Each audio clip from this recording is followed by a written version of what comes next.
আজকের গল্প অযোগ্য বউ।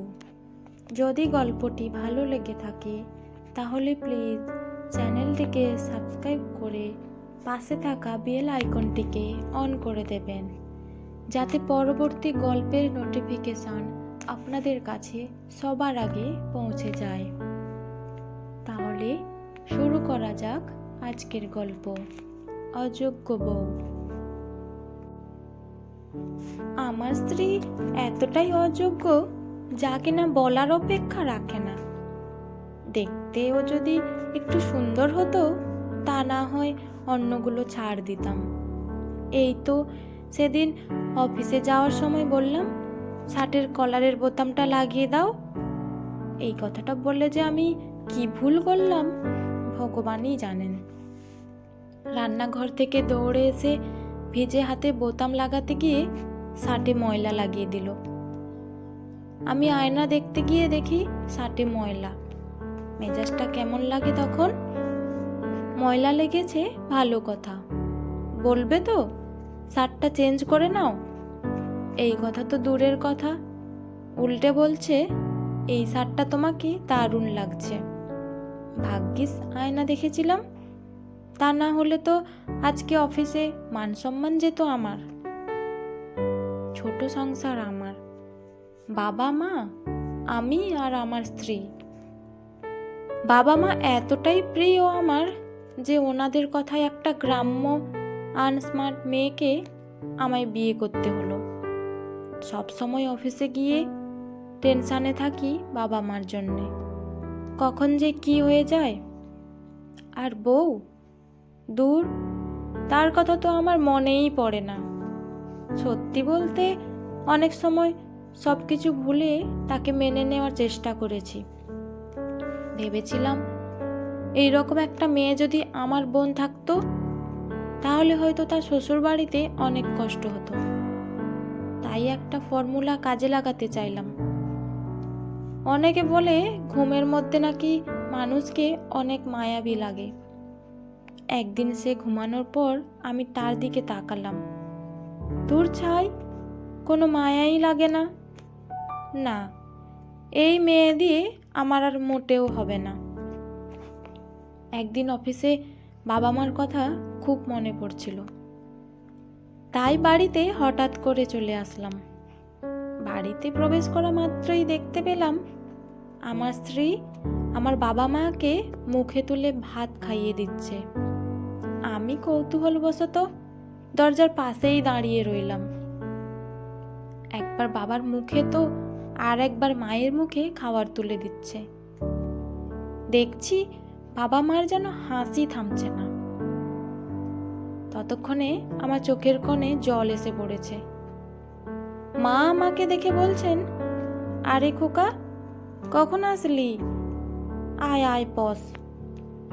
আমার স্ত্রী তো ভয়ে শেষ। না জানি বাবা মায়ের সামনে কিছু বলে ফেলি কিনা।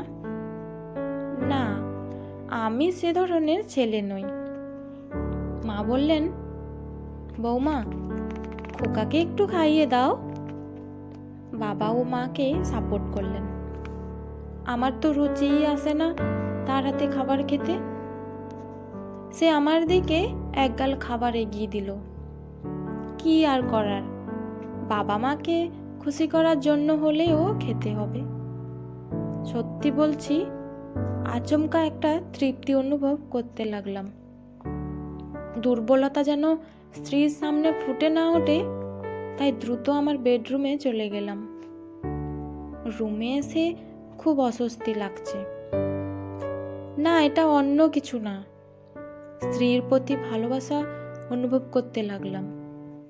বিয়ের এখনো 1 বছরও পুরোপুরি হয়নি, কখনো এত ভালোবাসা অনুভব করিনি অযোগ্য স্ত্রীর প্রতি।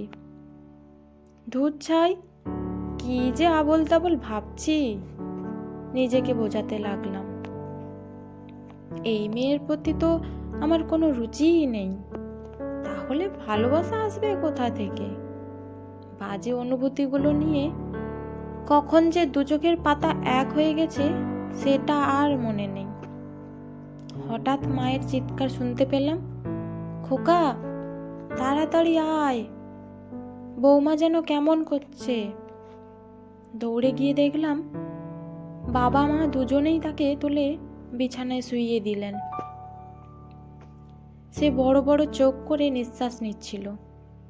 আমাকে দেখে সে নিজেকে একটু নিয়ন্ত্রণ করার চেষ্টা করলো, আর এমন একটা ভাব করলো যেন কিছুই হয়নি। চোখের জল টলটল করছে তার। আমিও একটু কেয়ারলেস ভাব দেখালাম। তারপর সে অন্যদিক ঘুরে আমার মায়ের আঁচলের নিচে নিজেকে গুটিয়ে রাখে। এদিকে আমার বাবা বালতি ভরে জল নিয়ে আসলেন আমার স্ত্রীর মাথায় জল দেবেন বলে। আমার কেয়ারলেস ভাব দেখে আমার বাবাও যে বিব্রত বোধ করছেন সেটা আমি বুঝতে পারছি। আর আমার মা প্রার্থনা করছেন, মাথায় হাত বুলিয়ে দিচ্ছেন আর বলছেন বারবার, মা তোর কিচ্ছু হবে না, আমি আছি না। এই রকম পরিস্থিতি দেখে আমার মেজাজ আরো বেশি খারাপ হয়ে যাচ্ছে। যত না আমার বউয়ের ঢং, তার চেয়ে বেশি আমার বাবা মায়ের ঢং দেখে আমার অনেক বিরক্তও লাগছিল। যাই হোক না কেন, বাবা মার সাথে তো আর উচ্চস্বরে কথা বলা যায় না। নিজেকে কিছুক্ষণের মধ্যেই নিয়ন্ত্রণ করে ফেললাম। আর বাবা মা তাকে ভালোবাসবে নাই বা কেন? তাদেরকে মুখে তুলে খাওয়ায়, গল্প শোনায়, আরও কত কি। এইদিকে মোবাইল বাজছে। মোবাইল হাতে নিয়ে আমার মেজাজ আরও বেশি খারাপ হয়ে গেল। ইনি আর কেউ না, আমার অযোগ্য স্ত্রীর যোগ্য পিতা, যিনি আমার মতো একটা শিক্ষিত স্মার্ট ছেলেকে জামাই বানাতে পেরেছেন। যাই হোক, ফোন বাজছে আর আমার ভিতরের মানবতা আমাকে বলছে, দেখ, যার মেয়ে তার মনে ডাক দিয়েছে, হয়তো ভাবছেন তার মেয়ের কোনো বিপদ হয়েছে, তাই সে ফোন করেছেন। এটা অবশ্য পৃথিবীর সব বাবা মায়েদের ক্ষেত্রে হয়ে থাকে। সন্তানের কোনো বিপদ হলে তাদের বুকের ভিতরে হু হু করে ওঠে। হঠাৎ আমার ঘোর কাটতেই দেখলাম ফোনটা কেটে গেল। ফোন যেহেতু কেটেই গেল, তাই আর শ্বশুরের সাথে কথা হয়নি। এর মধ্যে মায়ের ডাক পড়লো আবার, খোকা, একজন ডাক্তার নিয়ে আয় বাবা, বউয়ের শরীরটা যে তাপে পুড়ে যাচ্ছে। আমি আবার সাথে সাথে মায়ের রুমে গেলাম, যেখানে আমার স্ত্রী শুয়ে আছে। রুমে যাওয়া মাত্রই স্ত্রীর চোখে চোখ পড়ল। আমার বুকের ভিতরটা কম্পন দিয়ে উঠল। তার চোখ দেখেই বুঝতে পেরেছি সে যে আমার কাছে কতটা অবহেলিত। আমার বুকের ভিতরে মনে হচ্ছে ঝড় বয়ে যাচ্ছে। না, নিজেকে সামলিয়ে নিলাম। তার কপালে হাত দিয়ে আমি চমকে উঠলাম। এ তো অনেক জ্বর, ভালো না বাসি, অন্তত মানবতা বলতে তো একটা কথা আছে। এরই মধ্যে বাবা বের হয়ে গেলেন ডাক্তারের জন্যে। মা বললেন, খোকা, এইখানে একটু বস, আমি একটা ভিজে কাপড় নিয়ে আসি, মেয়েটার শরীরটা একটু মুছে দিতে হবে। এই বলে মা উঠে আমার কোলে স্ত্রীর মাথাটা রাখলেন। আমার যে কতটা অস্বস্তি লাগছিল সেটা বলে বোঝানো সম্ভব ছিল না। সে বুঝতে পেরে মাথাটা নামিয়ে বালিশের মধ্যে নিয়ে নেয়। শ্বশুর মশাই আমাকে ফোনে না পেয়ে শাশুড়ি আমার মায়ের নাম্বারে ফোন করেন। মা ফোন রিসিভ করেন। তার মা তার সাথে একটু কথা বলতে চাইলেন।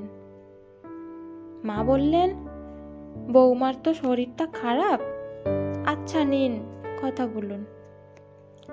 সে ভালো করে কথা বলতে পারছে না। শাশুড়ি হয়তো তার মেয়ের শরীরের খোঁজ খবর নিচ্ছেন। আমার স্ত্রী কথা শুরু করা মাত্রই আমি বারান্দায় চলে গেলাম। একটু পরেই বাবা ডাক্তার নিয়ে আসলেন। আমি একটু আর চোখে তাকালাম ডাক্তারের দিকে। বাবা কেন পুরুষ ডাক্তার আনতে গেলেন? বাড়ির পাশেই তো ডাক্তার আন্টি থাকেন, কিংবা আরেকটু সামনেই সরকারি হাসপাতালের ভালো এক কম্পাউন্ডার আন্টি থাকেন। আমার এই অনুভূতিটাকে কিসের টান বলে সেটা আমি জানি না। ডাক্তার তাকে দেখে প্রেসক্রাইব করলেন আর আমাকে বললেন কালকেই যেন ওনার চেম্বারে নিয়ে গিয়ে কিছু টেস্ট করাই। এই বলে ডাক্তার সাহেব বিদায় নিলেন। এরই মধ্যে আমার এক ফ্রেন্ডের ফোন আসে। সে আমাকে সন্ধ্যায় বাইরে কফি খাওয়ার জন্যে অফার করলো। আমি ফ্রেন্ডকে বললাম, বন্ধু, আমার ওয়াইফ তো অসুস্থ, আজ বের হব না। এই বলে ফোন কেটে দিয়ে স্ত্রীর দিকে তাকালাম। তার চেহারার মধ্যে কিছু পরিবর্তন লক্ষ্য করছি। তার মুখের মধ্যে একটা আনন্দের ছাপ। কারণটা বুঝতে পারলাম। আমি যে বন্ধুকে বলেছি আজকে আমি বের হব না, আমার ওয়াইফ অনেক অসুস্থ, এই কথা শুনে সে অনেকটা খুশি হয়েছে বলে মনে হয়। সেদিন বুঝতে পারলাম ছোট ছোট আনন্দগুলো মানুষকে মেডিসিনের চেয়েও বেশি এফেক্ট করে। মা আমার বউয়ের জন্য এত পাগল হয়তো নিজের মেয়ে নেই বলে। আমার বাবাও কম চান না, বৌমা বলতে পাগল। এ নিয়ে আমার কোনো মাথা ব্যথা নেই। শেষ বয়সে বাবা মার জীবনটা যদি একটু খুশিতে কাটে তাহলে মন্দ কি। আমি আমার বেডরুমে এসে অনেক কিছু ভাবতে লাগলাম। পরের দিন বিকেলে আমার শাশুড়ি আমাদের বাড়ি আসলেন। মায়ের মন বলে কথা, মেয়েকে নিয়ে যাবেন কয়দিনের জন্যে। সেটা ভালো কথা, তাতে আমার কোনো মতামত কিংবা অনুভূতি কিছুই নেই। কিন্তু আমি অবাক হলাম একটা কথা শুনে। সেটা হলো আমার স্ত্রী বাবার বাড়ি যাবে না। এই জীবনে প্রথম শুনলাম কোনো মেয়ে শ্বশুর বাড়ি থেকে বাবার বাড়িতে বেড়াতে যেতে চায় না। আমার মাও বলছেন, বৌমা যাও, তোমার মার সাথে কয়দিন ঘুরে আসো, ভালো লাগবে তোমার। কে কার কথা শোনে? সে বলছে এইখানেও আমার বাবা মা থাকেন, ওইখানেও আমার বাবা মা থাকেন, সুতরাং আমি যাচ্ছি না। আমার বাবা বলে উঠলেন, বেয়ান, আপনার যদি সম্ভব হয় আজকে আপনি থাকুন, আর যদি না থাকেন তাহলে দয়া করে একাই চলে যান। আমার মেয়ে আমার কাছেই থাকবে। আমার শাশুড়ি তো খুব খুশি, তার মেয়ে যেন কত সুখেই আছে শ্বশুর বাড়িতে। শাশুড়িকে আমি এগিয়ে দিয়ে আসলাম। সামান্য দুদিনের প্রেক্ষাপটে আমি বুঝতে পারলাম আমার পরিবারের মানুষগুলো কত সুখে আছে। কিংবা আমার ভিতরেও যে একটা নিরহংকার মানুষ বাস করে, যা কিনা বিয়ের 1 বছরেও আমি বুঝতে পারিনি। এই মেয়েটাকে আমি অবহেলা করেছি। সে কিভাবে আমার পরিবারকে এত সুন্দর করে রাখলো। বিয়ে তো আমার জন্য করিনি, করেছি পরিবারের জন্যে। এখন আমি আমার স্ত্রীর ব্যাপারে পজিটিভ। ভালো মন্দ সবই তার সাথে শেয়ার করি। প্রতিটা দিনই আমার কাছে আনন্দের দিন মনে হয়। রাতে আমরা সবাই একসাথে